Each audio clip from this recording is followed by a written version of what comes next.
పుష్పార్చన సేవ గావించుకుంటూ ఉన్నాము. మానవుడు పూర్వజన్మలో చేసుకున్నటువంటి పాపకర్మము ఈ జన్మలో తను ఏ పని చేసినా ఆ పనికి ఆ పూర్వజన్మ పాప కర్మము అడ్డుగోడగా పడుతూ ఆ పనిని సక్రమంగా పూర్తిగా కానివ్వదట. తద్దోషం నివృత్తి కావడానికి శుక్రవారం రోజున గురు హోరాలో మరకతంతో మలిచిన లక్ష్మీ గణపతి స్వామి వారికి సువర్ణ పుష్పార్చన సేవను గావించడం వలన తద్దోషం నివృత్తి అయి మానవుడు అగ్గికల్లో సర్వసుఖాలు అనుభవిస్తూ పరంలో మోక్ష ప్రాప్తిని పొందుతాడు. అందుకే ఈ ఆలయంలో ప్రతి శుక్రవారం కూడా గురు హోరాలో సువర్ణ పుష్పార్చన సేవ గావించబడుతూ ఉంది. అలాగే ప్రతి శుక్రవారం రోజున మనం ఒక రెమెడీ చెప్పుకోవడం సాంప్రదాయం.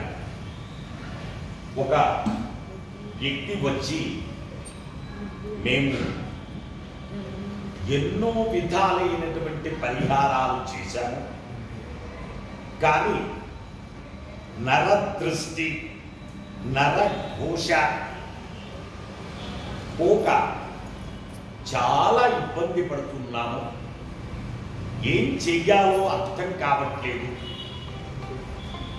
మేము కింది స్థాయి నుంచి ఒక మామూలు స్థాయికి వచ్చాము, అలాంటి మమ్ములను చూసిన వారంతా కూడా ఆ నరదృష్టి చేత చూడడంతో మేము పైకి రాలేక ఎన్నో రకాలైనటువంటి ఇబ్బందులను ఎదుర్కొంటున్నాము, మాకు తగిన ఉపాయం చెప్పండి అని చెప్పేసి నన్ను డే బిఫోర్ ఎస్టర్డే ఒకరు అడగడం చేత తాళపత్ర గ్రంథాలలో ఉన్నటువంటి ఒక విషయాన్ని గ్రహించి ఈ రెమెడీని చెప్పడం జరుగుతూ ఉంది. చక్కగా ఒక పండు పండినటువంటి టమాటో, అలాగే ఒక పిడికిలకు తక్కువ కాకుండా దొడ్డు ఉప్పు మరియు టమాటో ఈ రెండింటిని చేత ధరించి ఇంటి ద్వారానికి బయటికి వచ్చి ఆ ఇల్లు చుట్టూ తిరగలిగినటువంటి పద్ధతిలో కనుక ఉంటే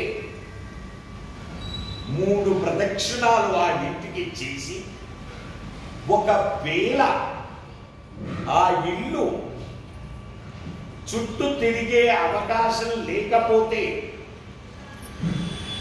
చుట్టూ తిరిగినట్టుగా మానసికంగా భావన చేసి ఆ ఇంటికి clock wise 3 times, anti clock wise 3 times, top to bottom 3 times ఆ టమాటో పండును మరియు ఆ దొడ్డు ఉప్పును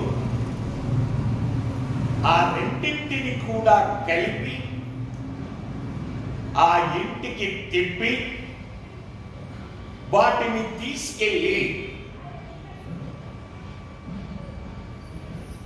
4 కూడళ్ళ యొక్క మధ్య భాగంలో, అంటే ఇంటికి చేరువలో ఉండేటటువంటి 4 కూడళ్ళ మధ్యలో కాదు సుమా, కాస్త దూరంగా ఉండేటటువంటి 4 కూడళ్ళ యొక్క మధ్య భాగంలో వాటిని పెట్టేసి వెను తిరిగి చూడకుండా వచ్చి తల నుంచి స్నానం చేయండి.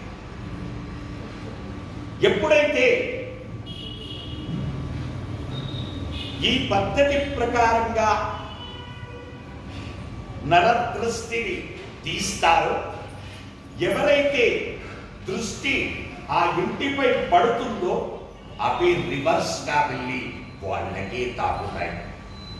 వచ్చే వారం మరొక రెమెడీతో మనం కలుసుకుందాం. శుభమస్తు. ఎడమ చేతిలో ఉండటం